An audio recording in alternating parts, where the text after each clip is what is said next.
porque les gana la emoción.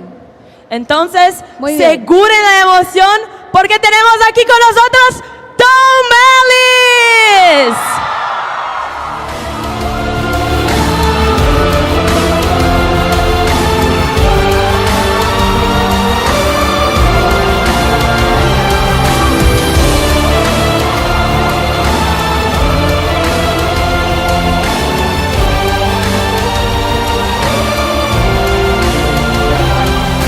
Hello! Ellis, everybody. Ellis. Buenos dias. Right? I'm very overwhelmed. I feel like I'm in the Beatles. It's amazing. No, it's incredible. And I've always had lots and lots of love on social media from Mexico. Yeah. So it's lovely to come back and see the love in person. Ah, Yeah. that's lovely. That's amazing. So, Tom, we have here.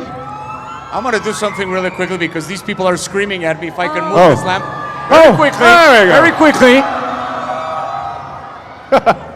So, Make yourselves at Tom, home. we have here lots of fans of Lucifer, right?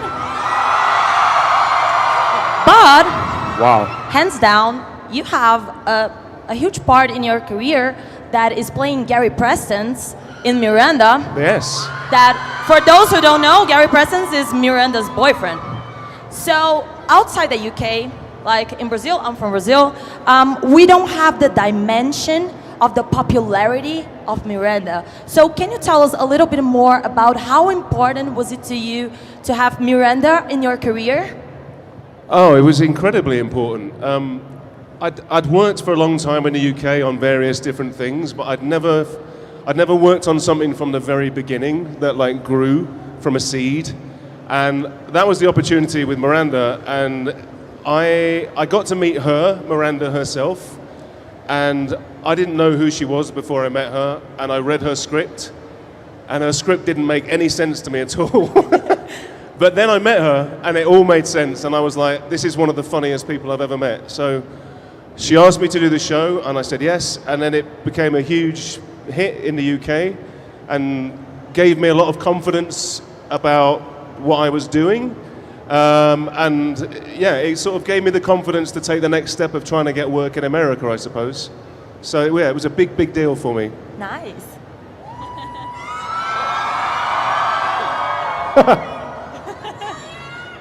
I love you too.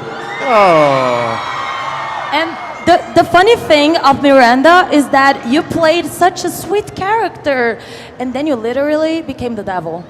So how did you deal with the duality? Like, did Gary help you somehow to play Lucifer or like not at all? I don't know, not well, my big thing is I always want to do something completely different from what I've just done. Yeah, for sure. So that was what I was looking for, something that was very different. I think the one thing that I learned on Miranda was Miranda herself is like a comedy scientist. She knows how comedy works, and I learned so much from her about that, and I was able to take that forward when we were doing Lucifer. And I think a lot of the humor in Lucifer and a lot of the humor and a lot of the tone of the show came from the experience that I'd had on Miranda, actually, and I was able to bring that to it. Nice. And tell us one thing. Lucifer is... the people love you, man. And I think maybe it has to do with... Lucifer is part also of the DC comics. And you actually made an appearance on the Flash series. I did, yeah. Yeah. Would it be fair to say that Lucifer is kind of like a superhero show, or is it far away from that? So here's the funny thing, right? When I auditioned for Lucifer, I didn't know that it was based on a comic book. Okay. I just thought it was based on the Bible. The ultimate comic book, you might say. So when I got the part, I read they have like these articles that come out on like Deadline and all these Hollywood things, and I read that it was based on a comic book, and I was like, oh wow, I didn't know that. And then I'm glad I didn't know it in a way, because I think it would have polluted my ideas a little bit, you know? Because in the comic book, for example, he's got blonde hair. And I would have gone, well, I can't play this part, because, you know, obviously. So things like that I'm glad I didn't know, but it sort of inadvertently introduced me into this world, which I'd never experienced before, of like comic book and fantasy fans, and just how incredible they all are, and how, what's the word? Vociferous they all are. So, Tom, what do you think that made Lucifer a series that came back? Sorry, say that again. What made Lucifer a series that just refused to end? Oh, well, honestly, this. That's the honest truth. Like, I didn't, when the show was cancelled, normally in the olden days when a show was cancelled, that was it. And it would hurt and it would be painful, but you'd just have to get on with it.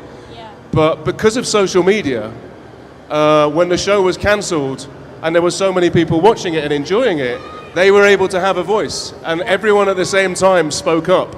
And it was really overwhelming. And it really made, well, Netflix were like, oh my gosh, look at all these fans, we need to do something.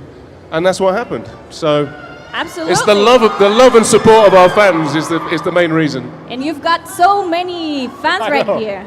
It's crazy. Yeah, it's like definitely crazy because it was supposed to end in season 3, then it kind of came back, and then it was supposed to end in season 5, and it came back. I'm really sure that it's because of the public, but also because of the main protagonist that made a huge success. So thinking about maybe a spin-off like of Lucifer, which character do you think that deserves a spin-off? Ooh, that's a good question. Which character deserves a spin-off? I think in their own way, they all deserve a spin-off. Yeah, you're right. I'd love to see Amenadiel in something, the Amenadiel show. Obviously, there's a lot of Maze fans out there. I think Maze would do very well with her own show. And of course, the detective.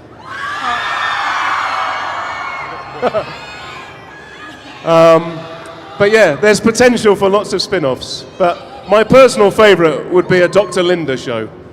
Nice. Where you just meet all of her clients. Nice, amazing. And so Lucifer has a lot of special episodes. You know, you have the animated one, the one that's more like a film noir style, the one where Neil Gaiman narrated. Out of all of these special episodes, do you have a favorite one? I do.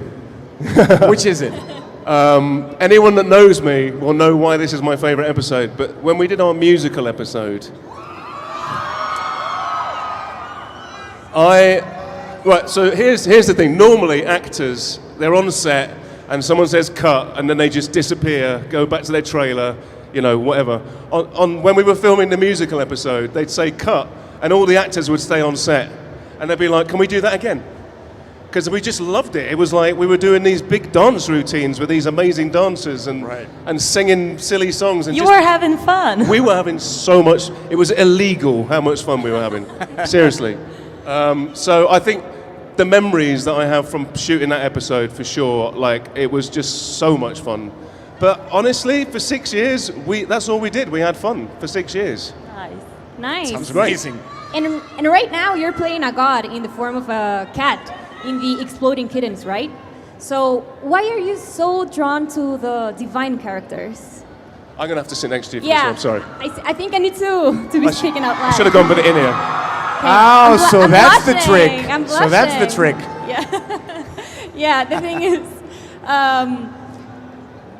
what do you think that made you drawn into the divine characters? Yeah, because Because you're you playing like a kinda- godlike figure in the Exploding Kittens. Exactly. The Exploding Kittens things is such a I don't know. crazy adaptation. It's weird. It's like they're coming to me.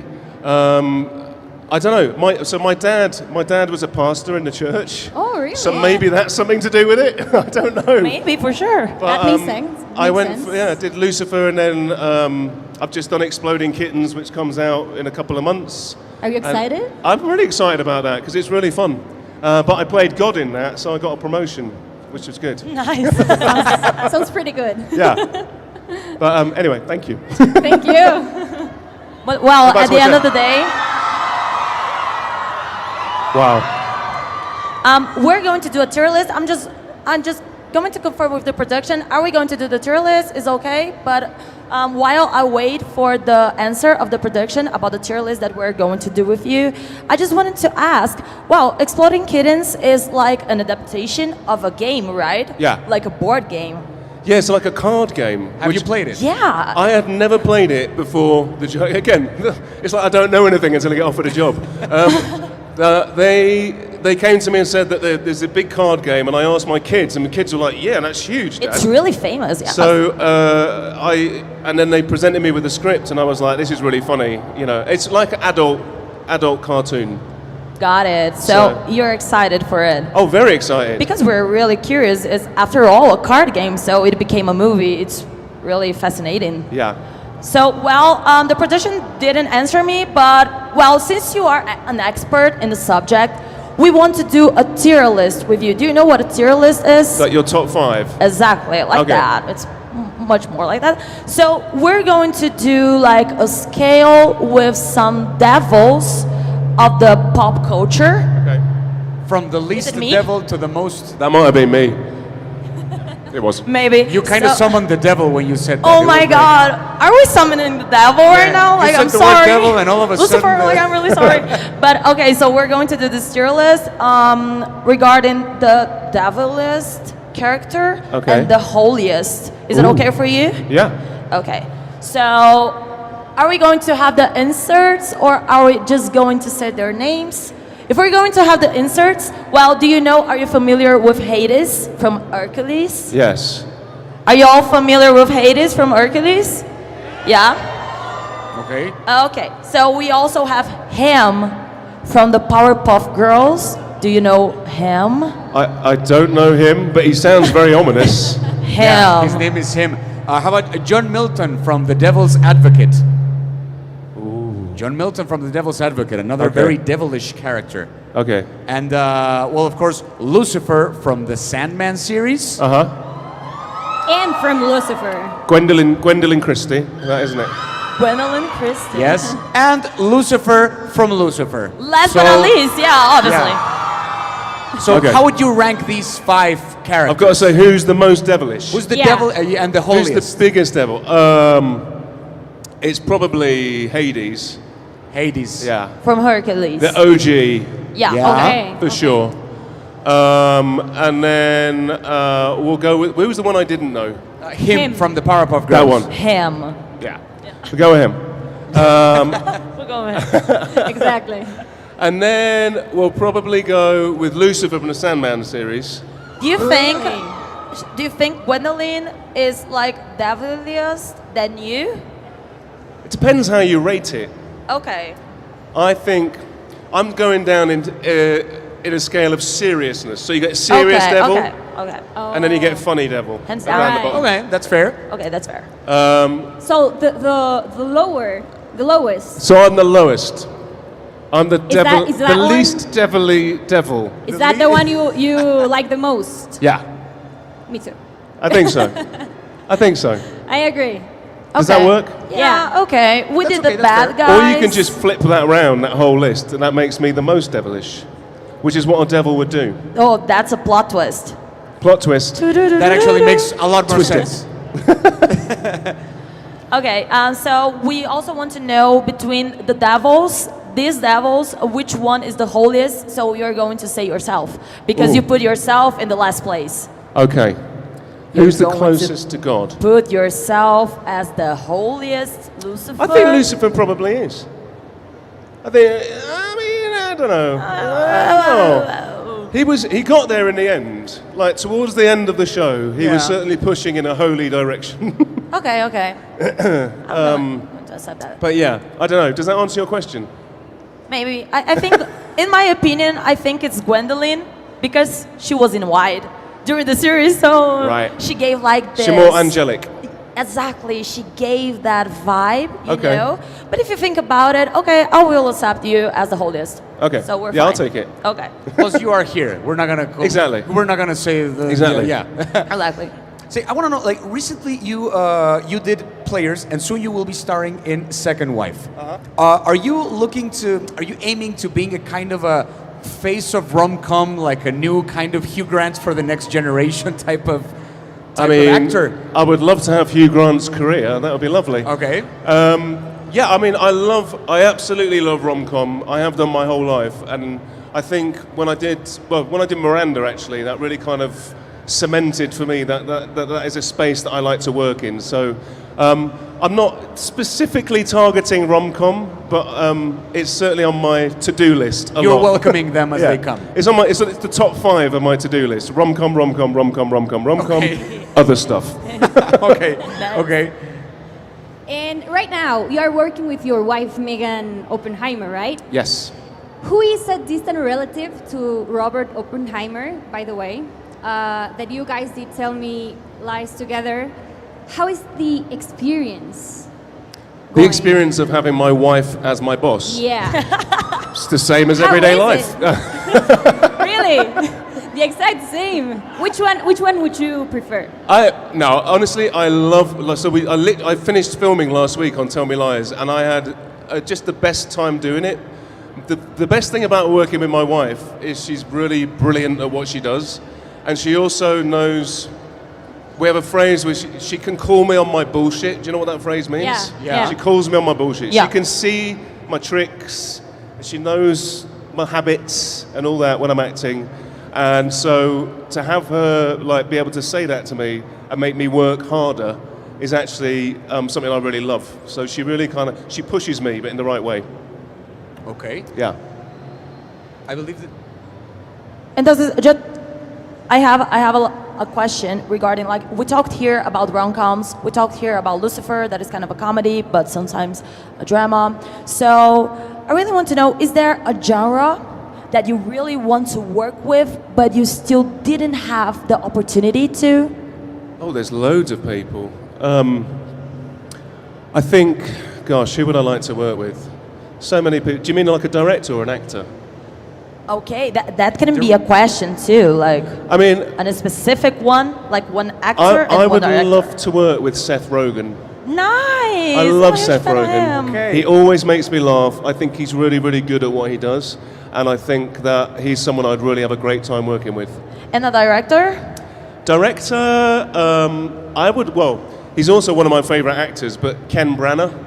Nice! Ken Branagh's like my Amazing. favorite actor, but also he's a fantastic director, so I'd love to do something with him for sure. And with Seth Rogen, you could probably cook some interesting rom-com. Yeah. More towards the com part of it. A Ken Branagh rom-com, I'd love that. Yeah. And hey guys, right now I'm feeling like this energy for you to know, Tom. I think we have a very, very big fan right here of you. Where? Could Hello. you guess who it is? Who is it?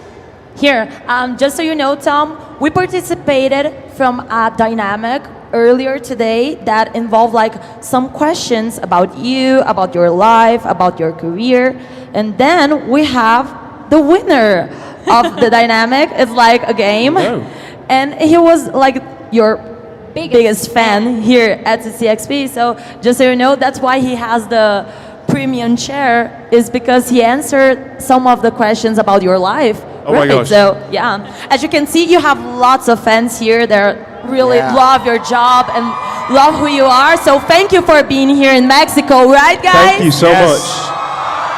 You guys are amazing. You're amazing. And just, Tom, to wrap things up, we really wanted to know, what is it that you truly desire? Oh. Well, not to be political, but there's a big election happening in America at the end of the year, and what I truly desire is for Donald Trump to not win it. Wow. There we go. That's was a a fair strong wish. one. That's a fair wish. Yeah. There we go. Yeah. Thank you so much, Thank Tom. you. It was Thank you, Tom. amazing to have you here with us. Thank you. Mexico, let's show some love to Tom one Thank you more so time. much, guys. Mwah.